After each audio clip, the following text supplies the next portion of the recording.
శివోహం.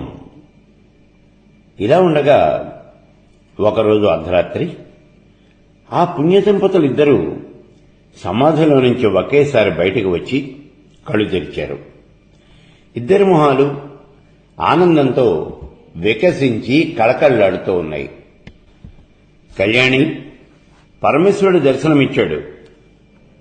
స్వామి, పరమేశ్వరుడు దర్శనమిచ్చాడు. ఇద్దరి మాటలు ఒకేసారి వెలువడ్డాయి. ఆ మాటల కలయికకు వాళ్ళిద్దరూ కూడా గలగలా నవ్వుకున్నారు. మర్నాడు నిద్రలేచిన మొదలు అనసూయమాతకు ఎన్నడూ లేంది అడవంతా తిరిగి రావాలి అని ఒకే తపన పట్టింది. ఇదేం వింత కోరికమ్మా అనుకుంటూ ఆమె ఆ రోజుకి దాన్ని అణుచుకుంది. రెండో రోజుకి ఆ కోరిక మరింత బలపడింది. పోనీలే అని తీరిక వేళల్లో ఆ ఇంటికి ఈ ఇంటికి పెత్తనాలకు పోయి వచ్చింది. మూడో రోజున విసుగు లేకుండా వాటికి 10 సార్లు తిరిగి బాలదత్తుణ్ణి వెతికి పట్టుకొచ్చింది. తనకి ఈ వింత ప్రవృత్తి ఏమిటి అని లోపల భయపడసాగింది. 4వ రోజున పృథు చక్రవర్తి యాగాన్ని ఒకదాన్ని చూసి రావాలి అని మునీంద్రులు బయలుదేరారు. అనసూయమాతకు లోపల దిగురైంది. పతితో తన వింత కోరిక విషయం చెప్పింది. దానికే వనభూమంతా తోచినంత మేర తోచినంతసేపు తిరిగిరా, నేను అనుమతిస్తూ ఉన్నాను, పరమేశ్వరుడు ఉండగా మనకి భయమేంటి అంటూ వారు ఓ చిరునవ్వు నవ్వి ప్రోత్సహించారు. అవును, పరమేశ్వరుడు ఉండగా నాకు భయం ఎందుకు? ఆమె లోపలే అనుకుని సిగ్గుతో ముడుచుకుపోయింది. నేను 4 రోజుల్లో వస్తాను, భయం లేదు అని మునీంద్రుడు రాజధాని నగరానికి వెళ్లారు. ఆనాడు రోజంతా వనదేవి దగ్గర ఉండి అనసూయమాతకు అడవిదారులు అన్నీ చూపించింది. వనదేవికి ఆశ్చర్యమైంది. ఇన్ని వేల సంవత్సరాలయ్యాక ఇంతటి వన సౌందర్య దర్శనాకాంక్ష ఈమెకి ఇప్పుడు కలగటం ఏమిటి? అది కూడా ఇంత హఠాత్తుగా. వనదేవి గుచ్చి గుచ్చి అడిగింది. అనసూయమాత ఏమీ చెప్పలేదు. సువిశాలమైన ఈ దొండకారణ్య ప్రాంతాల్లో మూల మూలలోనూ ఉన్న ప్రతి మును కుటుంబానికి వనదేవి తలలోని నాలుకలాగా ఉంటుంది. ఆమె పిల్లల్లో పిల్లలాగా గంతులేస్తూ ఉంటుంది గాని ఆమె సేవానిరతికి మాత్రం అవధి అనేది లేదు. ఏ సమయాన ఏ ఇంటికి వెళ్లాలో వారింటికి వెళ్లి వాళ్లకు కావలసినటువంటి సహాయం అందించటం ఆమెకు వెన్నతో పెట్టిన విద్య. ఆనాడు అన్నింటినీ వదిలేసి అనసూయమ్మతో కలిసి వనమంతా తిరిగింది ఆ వనదేవి. 5వ రోజు అనసూయమాత మళ్లీ బయలుదేరింది. వనదేవి దారిలో కలిసింది. తాను తోడు వస్తాను అంది. ఆమె చేయవలసినటువంటి పనులన్నీ కూడా అనసూయమాతకి తెలుసు. అదీగాక తనకు ఏకాంతంగా తిరగాలి అని ఉంది. దీంతో ఆవిడ వనదేవిని వద్దని తానే బయలుదేరింది. జాగ్రత్త సుమా, నేను చూపించిన దారిలోనే వెళ్ళండి, కొత్త దారిలో పడిపోవద్దు, ప్రమాదం అని జాగ్రత్తలు చెప్పి వెళ్లిపోయింది వనదేవి. ఆ రోజున అనసూయమాత మహోల్లాసంగా అడవంతా తిరిగి అగ్నిహోత్రాల వేళకి ఇంటికి తిరిగొచ్చింది. 6వ నాడు ఉబలాటం ఆపుకోలేక ధైర్యం చేసి దగ్గరి కొత్త దారులన్నీ కూడా తడిమి చూసింది. కొంగొత్త వన సౌందర్యాలు వివృతాలై ఆమెకు మహదానందమైంది. దారి తప్పకుండానే ఇంటికొచ్చింది. ఆనాటి సాయంకాలం తాను చూపనటువంటి ఒక కొత్త డొంక వెంబడి ఊరు చేరుతూ ఉన్నటువంటి అనసూయమాతను చూసి, వనదేవి ఇదేం పని అని నిలదీసింది. ఎన్నడూ లేంది అనసూయమాత ఆమెను తటాలను విసుక్కుంది. వనదేవి నివ్వెరపడి చిన్నబొచ్చుకుంది. అనసూయమాతకు తన మీద తనకే ఆశ్చర్యమైంది. ఈ వనదేవి నన్నిక్కడ కన్నతల్లిలాగా కాచుకొని ఉంటోంది, నేను ఇంత మోటుదాన్నయ్యానేమిటి అని ఆమె తనను తానే సవరించుకుని వనదేవిని బతిమాలి వెంటబెట్టుకుని పర్ణశాలకు తీసుకొచ్చింది. మర్నాటి ఉదయం అనసూయమాతకు ఎందుకో కొంచెం బద్ధకంగా ఉంది అనిపించింది. తిరిగి తిరిగి బళ్లకైందేమో అనిపించింది. అయినా సరే తిరగాలి అనే కాంక్ష ఆగకుండా ఉంది. ఆమె మెల్లమెల్లగా బయలుదేరింది. కాలు వాకిట్లో పెట్టింది. ఎదురుగా వనదేవి వస్తోంది. మంచి శకునమైంది అని అనసూయమాత సంతోషించింది. వనదేవి ఒక చూలి లేడిని అలవోకగా నడిపిస్తూ ఉన్నది.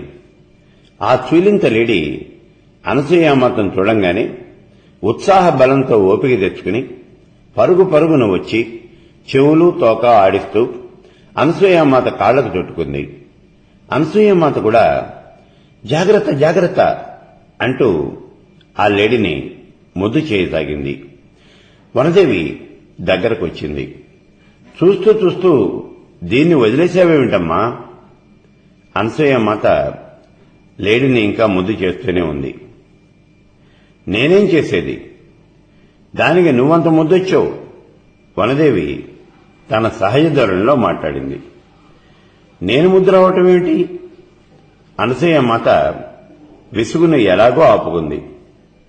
ఏమిటే ఉంది, అది నిండు చోలింత, నువ్వేమో లేత చోలింత. బాగుంది నీ వరుస, నువ్వు అంతకన్నా బాగున్నావు, నేను కొత్తగా బాగుంటామేంటి? అవునమ్మా, నువ్వు కొత్తగానే ఉన్నావు, రోజులాగా లేవు. కొరపత్రులు లేరు అని నువ్వు జుట్టు దూకోలేదు, దాంతో నీ శోభ రెట్టింపైనట్లుంది. నీ ముఖంలోనూ నడుములోనూ కూడా ఒక నిండుతనం వచ్చింది. ముఖం మీద అంగరాగాలు పూసుకోలేదు గాని లోపల నుంచి ఏవో కొంగొక్క కాంతులు ఎగదోసుకు వచ్చి అంగరాగాలు పూసినట్లే ఉంది. ఆ నడకలు చూడు, ఒక కొత్త విలాసం వచ్చినట్లుంది. అబ్బా, ఎంతని చెప్పేది, చారు సర్వాంగివి అని ఊరుకుంటాను.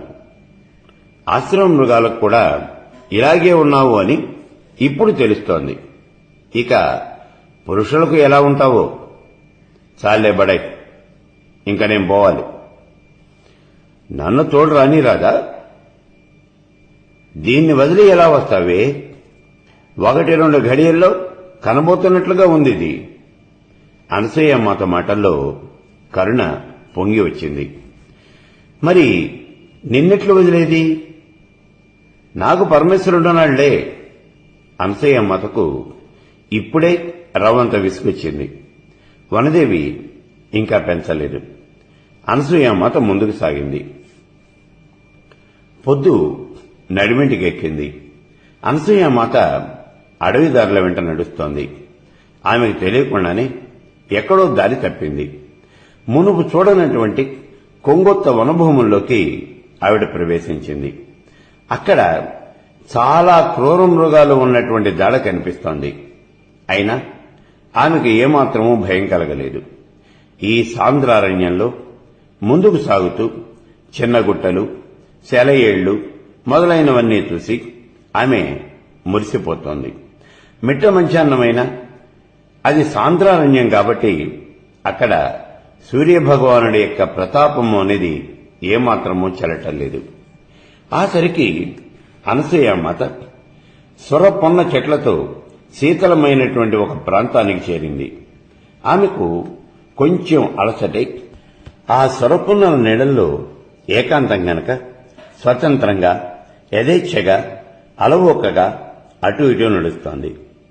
అంతలో భయభ్రాంతమైనటువంటి మృగ శాపకం ఒకటి ఆమె పక్క నుంచి దూసుకుపోయింది. ఆమె ఇదేమిటా అనుకుంటూ ఉండగానే ఒక బాణం రివ్వున ఆమె చెవుల పక్కగా దూసుకుపోయింది. ఆమె ఉలిక్కిపడి వెనక్కి తిరిగి చూసేటంతలో సన్నగా కూత పెడుతూ లేడిపిల్ల అల్లంత దూరంలో కుప్పకూలిపోయింది. అది మరణించింది అని ఆమె భావించింది. కాని అంతలో ఆ లేడుకొన లేచి మళ్లీ పారిపోయింది.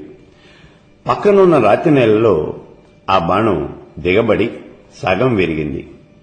అనసూయమాత అమ్మయ్యా అనుకుని ఊపిరి పీల్చుకునేంతలో సుడిగాలిలాగా డెక్కల సవడి, ఒక పురుషుడు కంఠం సవరించుకుంటూ ఉన్నటువంటి ధ్వని వినవచ్చినాయి. అనసూయమాత తటాలను తలచిప్పి చూసింది. ఎవరో మృగయావ్యసనపరుడైనటువంటి రాజాధికారిలాగా ఉన్నాడు. ఆమెను చూసి తటాలన కళ్ళెంలాగి గుర్రం ఆపి దిగాడు. మూర్ఘిల్లాగా ఉన్నాడు. ఆశ్రమ మృగాలను పీడిస్తాడేమిటి? అనసూయమాతకు అక్కడ ఉండబుద్ధి కాలేదు. వాణ్ణి అంతకన్నా పరిశీలించి చూడబుద్ధి కాలేదు. ఆమె గిర్రున వెనుజరిగింది. ఆ తట్టుబాటులో ఆమె కొప్పుజారి మోకాళ్ల వరకు కప్పేసింది. ఆమె నడకలు అలసమంధరాలుగా ఉన్నాయి. వెనక నుంచి ఒక సన్నని ఈల, దాని వెంబడే సుందరి కొంచెం ఆగు అనే మాటలు వినిపించాయి. ఆమె తోక తొక్కిన తాచులాగా చర్రును వెనక్కి తిరిగి చూసింది. వాడు సన్నగా నవ్వుతూ ఉన్నాడు. వాడు నవ్వుతూ ఉంటే వాడి పెదవుల మీద అదురుతూ ఉన్నటువంటి మీసాలు మండ్రగబ్బ కొండలాగా ఉన్నాయి. తల మీద రత్నాల పాగాలో ఉన్నటువంటి తురాయి తలలో నుంచి పొడుచుకు వచ్చినటువంటి సొరకెత్తిలాగా ఉంది. తగిలించుకున్నటువంటి లోహ కవచం వల్ల వాడు ఒక ఖడ్గ మృగంలాగా కనిపిస్తూ ఉన్నాడు. నిప్పులు రాలుతూ ఉన్నటువంటి ఆ తల్లి యొక్క కళ్ళు చూసి వాడు వెకిలి నవ్వు నవ్వుతూ, సుందరి, ఈ అడవి సొగసంతా నీ కళ్లల్లో గూడు కట్టిందే, ఇంతకీ నువ్వెవరు అన్నాడు. ఆమె పలకలేదు. అడవి పిల్లకు సిగ్గులు కూడా తెలుసునే.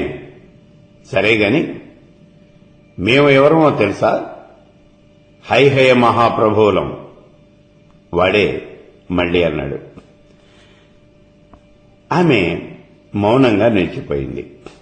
సుందరి, నీ పంట పండింది. మేము నిన్ను వలిచాం. రా, మా హృదయ సామ్రాజ్యాన్ని ఏరుకో. బెబ్బులు పంజా విసిరినట్టు వాడి చేయి చాచాడు. ఆ తల్లి చిరాభ్యస్తాలైన తన సంయమ శక్తులన్నీ కూడా కేంద్రీకరించుకుని హృదయంలోకి చేరి ప్రతీకార వాంఛలన్నీ దూరం చేసుకుంటూ గిర్రున వెనక్కి తిరిగి అడుగు ముందుకు వేసింది. హైహైడు, ఎక్కడికి పోతావే అంటూ తటాలన ఆమె చేతిని పట్టుకున్నాడు. దుఃఖామర్ష భయోద్వేగంలో ఆమె కెవ్వున అరిచి ఒళ్ళు మరిచి పక్కనున్న చెట్టు బోధ మీద తూలి పడబోయింది. మరుక్షణంలో పిడుగుపాటు వంటి మహా ఆకారాలతో ఆమె గర్భము నుంచి పిండం నేలకు రాలింది. రాలటమే తడువుగా ఆ పిండం ఒక మహేంద్రజాల క్రియలాగా పనిచేసి క్షణంలో ఎగిరిపోయి పెద్ద గడ్డాలు మీసాలు నడుమ క్రోధావేశంతో చిటపట్లాడే ముఖం కలిగినటువంటి ఒక ముని యువకుడై నుంచుంది. పుట్టడంతోనే ఆ మునికుమారుడు అరే అంటూ ఒక పెద్ద ఘీంకారం చేశాడు. మరుక్షణంలో హైహయాతకుడు బూడిద రాసైపోయాడు. ఆ మునికుమారుడు మరికొంతసేపు అలాగే క్రోధావేశంతో చరచరలాడుతూ నిలబడ్డాడు. అప్పటికి అతనికి తల్లి గుర్తుకొచ్చింది కాబోలు. ఆమె వంక చూశాడు. ఆ తల్లి వృక్షమూలం దగ్గర వెల్లకిలా పడి ఉంది. మునికుమారుడు తన కమండలోదకం ఆవిడ ముఖం మీద చల్లి స్పృహలోకి వస్తూ ఉన్నటువంటి తల్లిని లేవతీసి కూర్చోబెట్టి, అంబా అంబా అంటూ ఆమె పాదాల మీద వాలి ఆ పాదాలు తన నెత్తిన పెట్టుకుని చాలాసేపు అలాగే ఉండిపోయాడు. ఆ తల్లి అయోమయపు చూపులతో తన పుత్రుణ్ణి పరిశీలిస్తూ అలాగే కూర్చుండిపోయింది. అతను లేచి నిలబడ్డాడు. చూపులకు 20 ఏళ్ల వాళ్లాగా ఉన్నాడు. నల్లటి గడ్డాలు, మీసాలు, జడలు చిందరవందరగా ఉన్నాయి. భుజం మీద మౌంజి, యజ్ఞోపవీతాలున్నాయి. పాలభాగం అంతా భస్మం పులుముకొని ఉంది.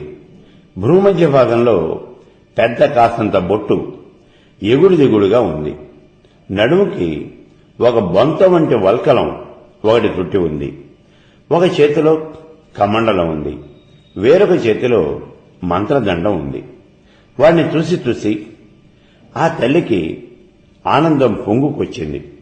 వీడిలో అంతరమైనటువంటి ఆనందం వీడి ముఖం మీద తాండవిస్తూ ఉన్నది అని ఆమె అనుకునేలోపే అతని మొహం మళ్లీ చిటపట్లాడసాగింది. అంబా, ఈ లోకమే పాపిష్టిది. రాజులే ఇలా ఏడుస్తూ ఉంటే ప్రజల గతి ఏమిటి? ధర్మానికి స్థితి ఏమిటి? అయినా అంబా, భయపడకు, నేను ఉన్నా. నా భుజం మీద పెట్టుకుని నిన్ను ఇంటికి తీసుకుపోతారా? గత 20 ఏళ్లుగా ఆమె దగ్గరే పెరిగినట్లు మాట్లాడేస్తూ ఉన్నాడు. ఆ తల్లికి వాత్సల్యము, దుఃఖము కలిగి పొంగుతూ ఉన్నాయి. నా చెడి తండ్రి, నీ వల్ల బతికానురా అంటూ ఆమె పుత్రుడిని కౌగలించుకుని తలకాయ వాసం చూసింది. మునికుమారుడు భుజం మీద ఎక్కి వస్తూ ఉన్నటువంటి అనసూయమాతను చూసి ఆశ్రమవాసులంతా నివ్వెరపోయారు. సంభ్రములై ఆమె చుట్టూ చేరారు. సహజంగానే రుజశీలమైనటువంటి ఆ ఆశ్రమ జీవనంలో వారికి అరమరికలు అనేవి ఏమాత్రమూ లేవు. ఆమె జరిగిందంతా వాళ్ళకి వివరించింది. వాళ్ళంతా ఆశ్చర్యపడి, అలాంటి తపోరాసులైనటువంటి పుణ్య సంపదలకు ఇలాంటి తపోరాశిగాక ఇంకొకడు ఎలా పుడతాడు? సింహానికి సింహమే పుడుతుంది అని తమలో తాము చెప్పుకొని మహా ఆనందపడ్డారు. అత్రి మహర్షి యొక్క తృతీయ పుత్రుడు మాత్రం ఈ జన సమర్థాన్ని, ఈ స్తోత్ర వాక్యాలను చూసి మొహం మొటమొట్లాడించుకోసాగాడు. అది చూసినటువంటి మునిజనులు ఇతను ఏకాంతాభిలాషిలాగా ఉన్నాడు అని గ్రహించి అనసూయమ్మకు ఆ మాటే చెప్పారు. ఆమె కూడా కొంచెం ఆలోచించి పెద్దల అనుమతి తీసుకుని ఆ కుర్రవాణ్ణి ఇంట్లోకి తీసుకుపోయి ఓ మూల కూర్చోబెట్టింది. అంటే అతడు ఆ మరుక్షణంలోనే సమాధిగతుడైపోయాడు. కూర్చోడం ఆ మర్నాడు అత్రిమునింద్రులు వచ్చి అతని ఎదుట నిలిచేదాకా అలాగే కూర్చుండిపోయాడు. మునీంద్రులు ఎదురుగా వచ్చేసరికి ఎవరో తట్టి లేపినట్లు తటాలను లేచి తండ్రి పాదాలు పట్టుకుని నమస్కరించాడు. మునీంద్రులకు అప్పటికే కథంతా తెలిసింది. ఆయన కుమారుణ్ణి లేవనెత్తి మూర్ధం ఆఘ్రాణించి చిరంజీవ అని జీవించారు. తర్వాత ఓ పక్కన నిలబడి ముసిముసి నవ్వులు నవ్వుతూ ఉన్నటువంటి అనసూయమ్మతను చూసి కళ్యాణి భద్రమస్తు అని నవ్వారు. కులపతుల మూడో కొడుకు కథ ఆశ్రమవాసులందరికీ నిత్య వినోద వస్తువైంది. అతను రోజు ఏదో ఒక వింత చేష్ట చేస్తూనే ఉంటాడు. కోపం అతడి ముక్కు మీద కాపురం ఉంటుంది. అన్నింటికీ మించి అతని వస్త్ర సౌభాగ్యం అనన్య సాధ్యం. ఇతను ఉపనయన సంస్కార, వేద సంస్కారాల దాకా అన్ని సంస్కారాలు స్వయంగానే జరిపించుకుని మౌంజీ యజ్ఞోపవేత సహితుడై పుట్టాడు. కాబట్టి అతనికి నామకరణం చేసినటువంటి వాళ్లు వేరు. రాను ఆశ్రమవాసులు అతని వస్త్రాల సొబగు చూసి దుర్వాసుడు అని పిలవసాగారు. చివరికి అతనికి ఆ పేరే స్థిరపడిపోయింది. చిత్రం ఏమిటి అంటే దుర్వాసోముని అని పిలిస్తే అతను ఏమీ కోపట్టం లేదు. పైగా పకపక నవ్వి ఆమోదిస్తూ ఉన్నాడు. అతడు ఇతరులతో మాట్లాడేది ఎంతసేపు అతడికి రోజులకు రోజులు సమాధినిష్టలోనే గడిచిపోతూ ఉన్నాయి. అతను బహిర్ముఖంగా ఉన్నటువంటి సమయాల్లో ఎవరైనా మునిజన్లు వచ్చి ఏవైనా శాస్త్ర ప్రసంగాలు చేయబోతారు. అతను మొదట్లో సరసంగానే ప్రారంభిస్తాడు. కానీ మధ్యలో ఎక్కడో ఏదో చిన్న పేసి వస్తుంది. వచ్చిందా అతను చిచ్చుబుడ్డిలాగా లేస్తాడు. అంతలోనే చల్లారిపోతాడు. ఈ వరుస చూసి మునిజనులు అతని దగ్గరకు రావటమే తగ్గించేశారు. బహిర్ముఖంగా ఉండే వేళల్లో అతనికి రెండో అన్నగారిని ఆడించటమే ఏకైక వినోదమైంది. ఒరే అన్నా, నువ్వు నన్ను ఎత్తుకోవాలరా, నేను నీకు తమ్ముణ్ణి అంటూ అతడు బాలదత్తుడిని ముద్దు చేస్తాడు. ఎందుకో గాని బాలదత్తుడు ఎంత అల్లరి చేసినా అతడి కోపం రాదు. అనసూయమాతకి ఇప్పుడు పరమానందంగా ఉంది. తనకు 3 కొడుకులు, 3 తన కళ్ళ ఎదురుగానే ఉన్నారు. ఈ 3వ వాడు అంటే ఆమెకి మరింత మక్కువ ఏర్పడింది. వాడు నన్ను కాపాడినటువంటి వాడు. పాపం వాడు ఒట్టి అమాయకుడు, మాయా మర్మాలు ఏమాత్రమూ ఎరగడు అని లోపలే అనుకుంటూ ఉంటుంది. మరో విశేషం ఏమిటి అంటే అతని ఇల్లు కదలడు. అది ఆమెకు మరింత తృప్తినిస్తోంది. రెండో తమ్ముడిని చూస్తే సోమకుమారుడు ఎంతో బెరుకుగా ఉంటాడు. వాళ్ళిద్దరూ ఎప్పుడూ మాట్లాడుకుంటున్నట్టే ఉండరు. రెండోవాడు మాత్రం ఇద్దరి నెత్తి మీదకి ఎక్కి తొక్కుతూనే ఉంటాడు.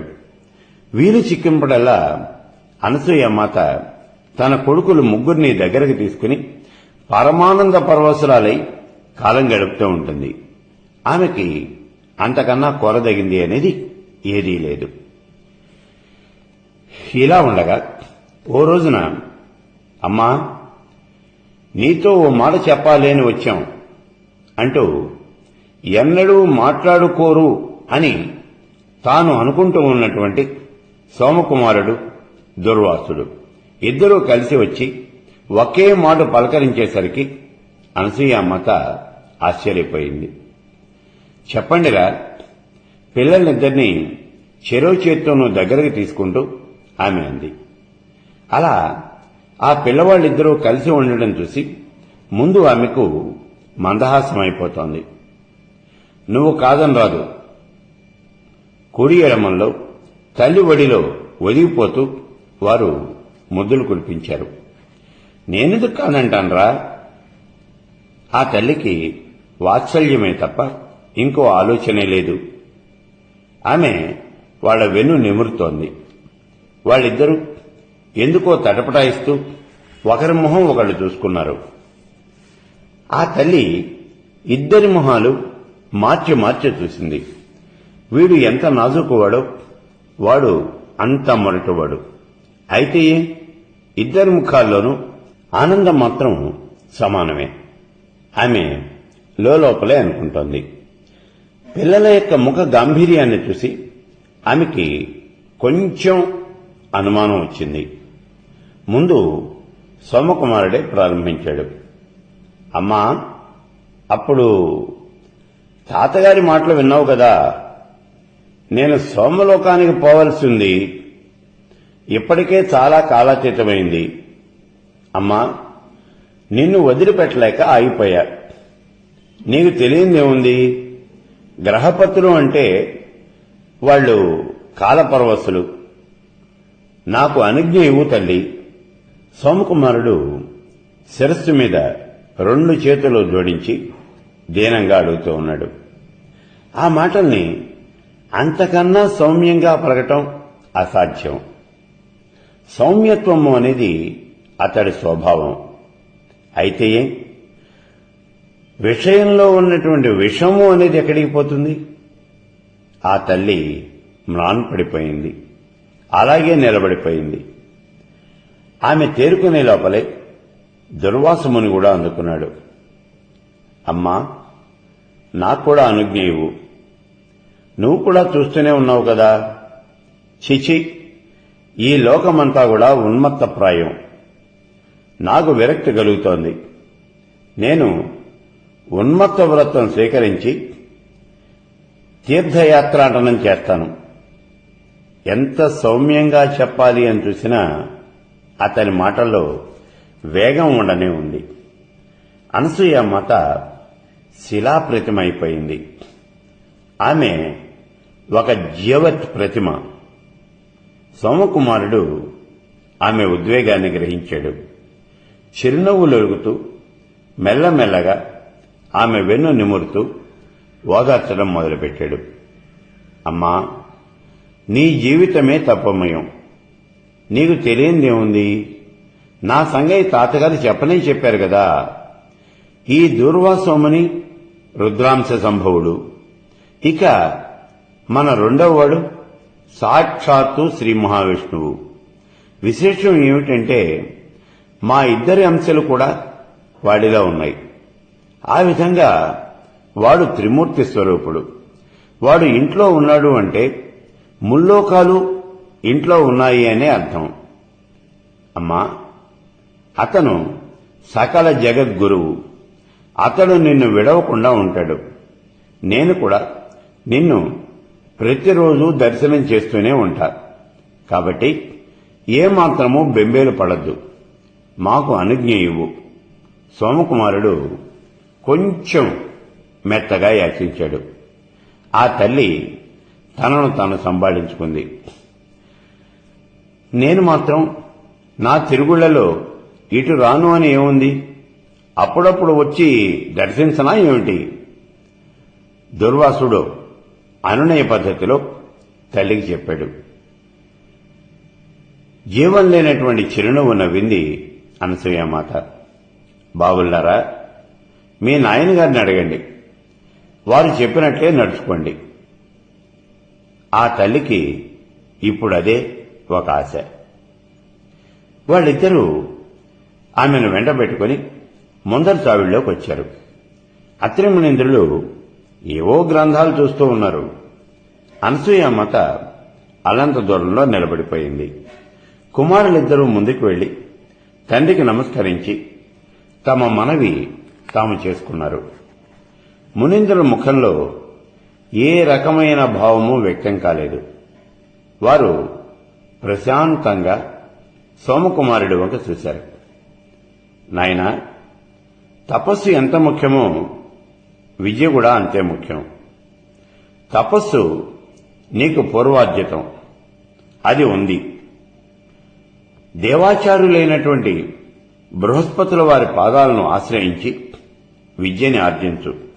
ఆ పైన నీ లోకానికి పో. ధర్మాన్ని మాత్రం తప్పకు. భద్రమస్తు. సోమకుమారుడు ఆ ఆజ్ఞని అవదరిదాల్చాడు. మునీంద్రులు దుర్వాసుడి వంక తిరిగి చిన్నగా నవ్వారు. అతను ఎందుకో సన్నగా వణుకుతూ ఉన్నాడు. నాయనా, నువ్వు విరక్తుడివయ్యావు. ఇది మంచిదే. కానీ తండ్రి, ఒకటి గుర్తుంచుకో, లోకం సమ్మోహనకారి, జనులు అల్పజ్ఞులు. బాబు, కొంచెం కరుణ కలిగి ఉండు. ఇంతకన్నా నీకు మేమేం చెప్పగలం? భద్రమస్తు. దుర్వాసముని సాష్టాంగంగా తండ్రికి నమస్కరించి తండ్రి పాదాలు ఎత్తి తన శిరస్సు మీద పెట్టుకున్నాడు. అనసూయమాత తన నోటిని 2 చేతులతోనూ కప్పుకొని అవాక్కైపోయింది. ఆమె కళ్లల్లో నీరు కాస్త ఎండిపోయింది. కొడుకులిద్దరూ తల్లికి మళ్లీ నమస్కరించి మౌనంగా వారి ద్రోవన వాళ్లు వెళ్లిపోయారు. ఆ తల్లి అక్కడే స్తంభానికి ఆనుకొని నేలకి చతికిలబడిపోయింది. ఆమె శూన్య దృక్కులతో శూన్యంలోకి చూస్తూ అలా ఉండిపోయింది. మునీంద్రుడు తలెత్తి ఒకసారి ఆమె వంక చూసి మళ్లీ తమ పనిలో తాము మునిగిపోయారు. అలా ఆమె ఎంతసేపు ఉన్నదో ఆవిడికే తెలియదు. అలాంత దూరం నుంచే అమ్మా అని రాగం తీసుకుంటూ పరిగెత్తుకొస్తూ ఉన్నటువంటి బాలదత్తుడి కంఠధ్వని విని ఆమె ఈ లోకంలోకి వచ్చింది. బాలదత్తుడు రివ్వున వచ్చి తల్లి మీద పడి గారాలు కుడుస్తూ అటూ ఇటూ చూసి, అమ్మా తమ్ముడేడి అన్నాడు. ఆ తల్లికి అప్పటి వరకు అణుచుకొని ఉంచినటువంటి దుఃఖ పర్వతాలు ఒక్కసారిగా పైలిపోయినాయి. ఇక తనను తాను సంభాళించుకోవటం ఆవిడికి అసాధ్యమైపోయింది. అన్నయ్య తమ్ముడు ఇద్దరూ మనల్ని వదిలిపెట్టేసి వెళ్లిపోయారా నాయనా? ఆమె మాటలు ఏడుపులో కలిసిపోయాయి. తల్లి తనను గట్టిగా కౌగిలించుకుని వెక్కి వెక్కి ఏడుస్తూ ఉంటే బాలదత్తుడు బిత్తరబోయి చూడసాగాడు.